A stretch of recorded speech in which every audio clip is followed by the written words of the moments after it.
El Señor esté con y vosotros. con tu espíritu. Lectura del Santo Evangelio según San Mateo. Gloria a ti, Señor. En aquel tiempo Jesús fue llevado al desierto por el Espíritu para ser tentado por el diablo. Después de ayunar 40 días con sus 40 noches, al fin sintió hambre. El tentador se le acercó y le dijo: «Si eres hijo de Dios, di que estas piedras se conviertan en panes». Pero él le contestó: «Está escrito, no solo de pan vive el hombre, sino de toda palabra que sale de la boca de Dios».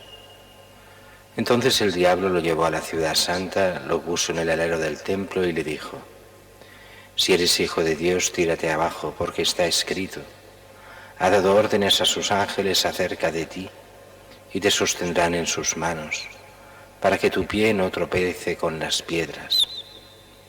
Jesús le dijo: «También está escrito, no tentarás al Señor tu Dios». De nuevo el diablo lo llevó a un monte altísimo y le mostró los reinos del mundo y su gloria, y le dijo: «Todo esto te daré si te postras y me adoras». Entonces le dijo Jesús: «Vete, Satanás, porque está escrito, al Señor tu Dios adorarás y a Él solo darás culto». Entonces lo dejó el diablo, y he aquí que se acercaron los ángeles y lo servían. Palabra del Señor.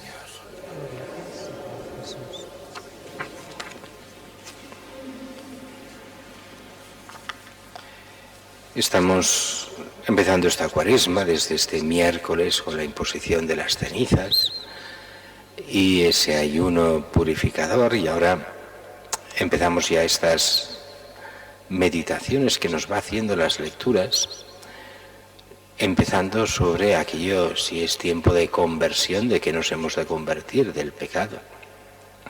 Y aquí se nos muestra qué es el pecado, cómo funciona el pecado. Y el pecado no es como a veces uno va a un niño y le dicen: ¿qué es el pecado? Y dice: bueno, es hacer cosas malas. Y dices: bah, hacer las cosas malas depende de lo que se entienda. El problema es la relación con Dios, y nos lo pone muy bien la primera lectura. Sabéis que en el libro del Génesis hay dos creaciones del hombre. Y hoy que nos pone esta parte de esta segunda creación del hombre, allá en el Edén, donde el hombre es libre y solo hay una cosa que no puede hacer. Se ha puesto en el centro el árbol del conocimiento del bien y del mal. Cuidado que en la mentalidad bíblica conocimiento no viene de aquí, de la cabeza. El conocimiento, las cosas se conocen cuando se hacen. A conducir no se aprende aquí en la cabeza, se aprende conduciendo. Sí, que hay que saber cosas teóricas, pero se aprende conduciendo. A caminar se conoce el caminar cuando se camina, si no, no se conoce. Es en la mentalidad hebrea, oriental, conocer es hacer. Por eso el conocimiento del bien y del mal, ese árbol, ese fruto, no es saber. El saber a secas no es ningún mal. El problema es el hacer. El conocimiento así sería hacer el bien y el mal. Pues lo que no podéis comer es de este árbol, del fruto del árbol, del conocimiento, del mal especialmente. Hacer el mal. Y la orden es: no comáis de esto o moriréis. Es muy curioso cómo viene muy curiosa la tentación, cómo el diablo entra. Os han prohibido todo, ¿verdad? No podéis comer de ningún árbol. Empieza con las mentiras. Por eso se dice que la mentira, el padre de la mentira es el diablo. Porque todo lo que es mentira lleva mal, lleva el mal dentro. Todo lo que es la mentira no deja vivir en cristiano. Por eso hemos de estar muy atentos con las mentiras, porque ahí está el mal casi personificado. Yo recuerdo siempre, lo he explicado 1000 veces, cuando era muy jovencito, una vez yéndome a confesar Y el sacerdote te confiesa aquello de decir, bueno, he dicho algunas mentiras. El cura se me enfadó y yo no entendía por qué se me enfadaba tanto. Bueno, unas mentiras de nada, ¿qué pasa? No, es que el cristiano solo tiene una palabra. Si miente, no sirve para nada. Si miente, el cristiano, lo que me decía él, entonces es inútil lo que haga y diga ante los demás. Jamás será capaz de ningún apostolado, verán en él solo un mentiroso. Solo sirve para alejar a la gente de Dios. Si has de ser cristiano, lo único que tienes es tu palabra. Si tu palabra no vale nada, tú ante Dios no vales nada, me decía. Y tenía razón. El caso es que el diablo empieza con la mentira. Y aquí la mujer dice, no es verdad. Solo nos ha prohibido de comer del árbol del conocimiento, del bien y del mal, o sea, saber distinguir, conocer y hacer el mal. Porque si lo comemos, moriremos. Y aquí viene toda una estrategia sibylina, pero que es fruto de la tentación y del mal. Primero, dejar a Dios por mentiroso. El padre de la mentira deja a Dios por mentiroso. No moriréis. Segunda, no es verdad todo lo que dice. El problema es que Dios es envidioso. Y sabe que si coméis de eso, vosotros seréis como Dios, conocedores del bien y del mal. O sea, haréis el mal. Dios es malo porque Dios hace el mal. Y vosotros así seréis como Dios. Eso de que hacer el mal es una cosa mala, por favor, eso es bueno para vosotros. Y así seréis como Dios, que es malo. Ahí hay la gran diferencia entre el cristianismo y, por ejemplo, los musulmanes. Muchos musulmanes se han convertido al cristianismo cuando se dieron cuenta de una cosa, solo de una. En la mentalidad musulmana, Dios es malo. O sea, Dios es un dictador que dice lo que cada uno ha de hacer, pero que no ama a su pueblo. Simplemente lo tiene allí. Cuando se dieron cuenta de que Dios realmente ama, se dieron cuenta con Cristo. Cristo realmente es Dios hecho hombre que ama a su pueblo y da la vida por los suyos, o sea, por toda la humanidad. Y cuando a Dios se le toma como mentiroso, como el que odia, como el dictador, eso es diabólico. Y eso es lo que hace el diablo. No, tú crees que Dios os quiere, que no es verdad, que Dios es malo, tú sí que eres bueno, Dios es malo. Bueno, si Dios es malo, entonces me justifico, pues como de eso y seré como Dios. Y ahí viene el gran pecado, dejarse llevar por la tentación. Y es curioso que dice que después de comer del árbol se sienten desnudos. Claro, lo han perdido todo, no tienen nada. Antes tenían todo el amor de Dios y la protección total de Dios. Con el pecado se quedan solos. El diablo eso le encanta. Dejarte solo con tus miedos, con tus pecados, con tus cosas, pero que te aparta del todo de Dios. Y lo que es curioso, ¿de quién es la culpa de esto? El mundo moderno dice, y la culpa es de Dios, porque Él es el malo. ¿De quién es la culpa de esto? Y curioso, la forma de reaccionar que es típica del hombre, o sea, de la humanidad.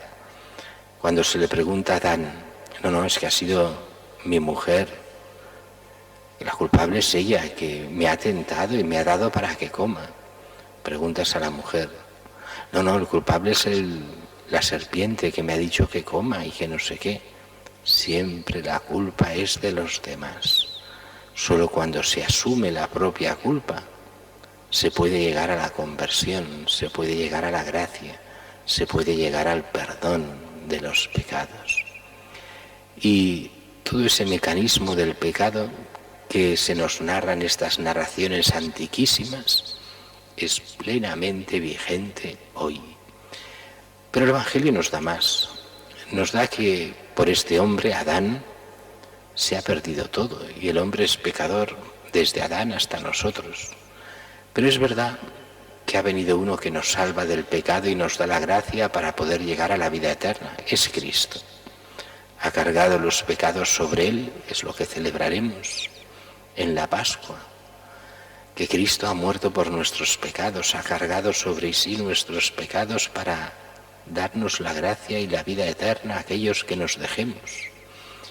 Y así, él también sufrió estas tentaciones, pero con una diferencia: las tentaciones Jesús las salva, o sea, no cae en las tentaciones. Y nos es así un modelo de cómo no caer en las tentaciones, pero el diablo actúa igual. ¿Y cómo actúa el diablo? Lo hemos visto en estas 3 tentaciones de hoy, las de Jesús. Después de este ayuno de 40 días, extenuado por el hambre, viene el diablo. Hombre, eres el Hijo de Dios, ¿no? Si eres el Hijo de Dios, haz que estas piedras se transformen en panes. ¿Y por qué no? Si tienes hambre y has hecho tú puedes hacerlo, eres el Hijo de Dios. ¿Por qué no vas a hacer este tipo de milagros?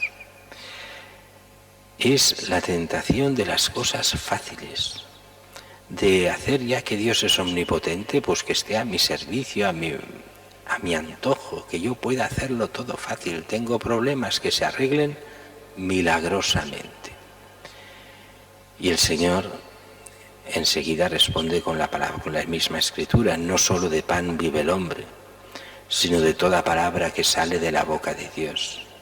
Es curioso que esto lo diga Jesús, porque Él es la palabra que sale de la boca de Dios.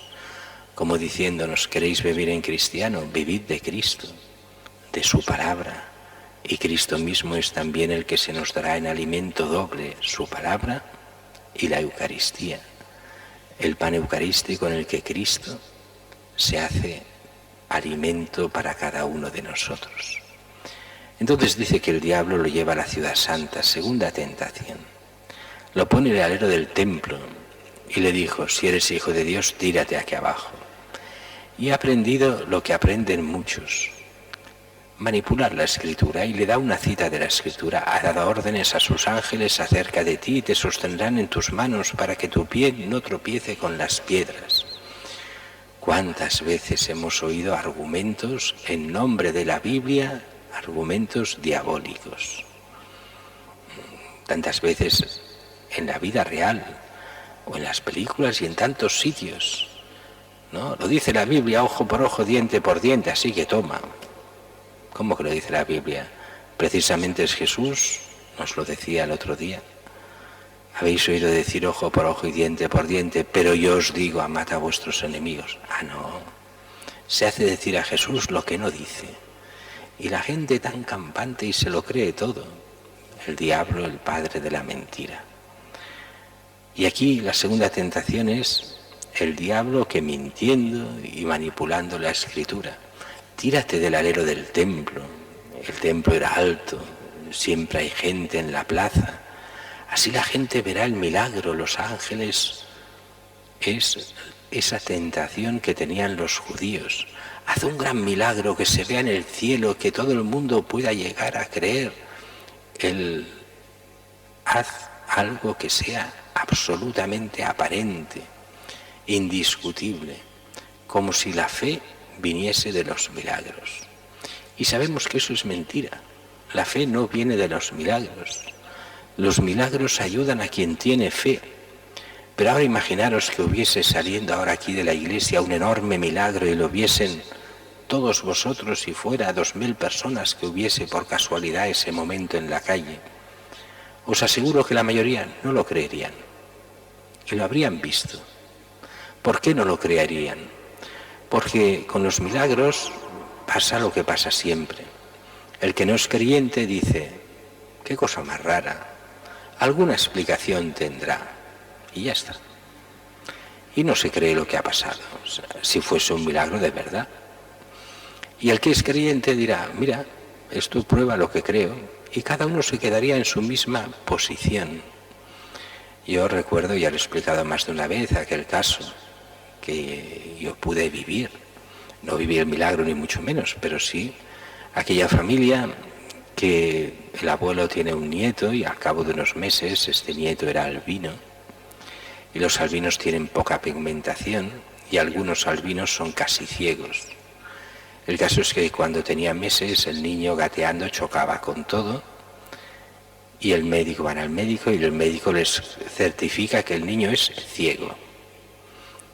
Los abuelos, que habían sido ateos totales, pero que habían educado a sus hijos en el ateísmo total, pero que se había convertido a la fe, siendo ya bastante mayores, a los 50 y pico de años, pues estos, corriendo ese fin de semana, se van a Lourdes a implorar por su hijo a la Virgen.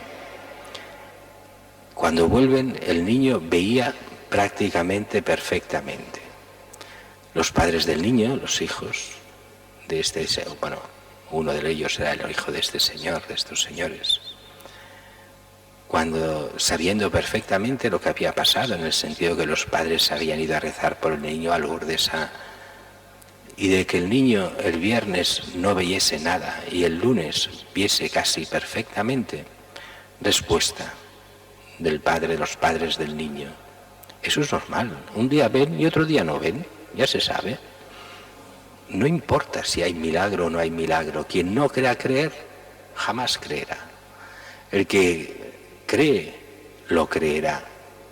Por eso esa mentalidad, no, si hubiera un milagro la gente creería, es falsa, porque se ha visto tantas y tantas veces en la historia que es falso.